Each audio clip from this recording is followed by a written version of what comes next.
Európe prebieha konfrontácia.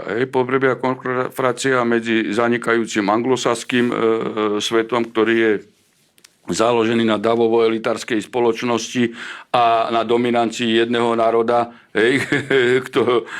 ktorý má predstavu ovládania ostatných národov a v prípade odporu zo strany týchto národov treba zničiť ovládanie jedného človeka druhým človekom. Naša civilizácia slovanská, ktorá je dominantne reprezentovaná Ruskou, je založená na niečom inom. Nie na ovládaní jedného národa druhým.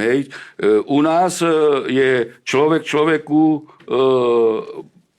priateľom, druhom a bratom. A takýchto organizácií sa bude sprítomňovať viacej. Aj šanghajská organizácia, napríklad aj tie medzinárodné organizácie športové. Veď predsa nie je normálne, že by ruskí hokejisti nemohli na majstrovstvách sveta, alebo invalidní športovci, len preto, že je Rus. Veď to každý vidí, že toto je typický fašizmus a je to dôsledok starej dominancie toho anglosaského sveta, ktorí ovládli medzinárodné organizácie, aj Medzinárodný olympijský výbor.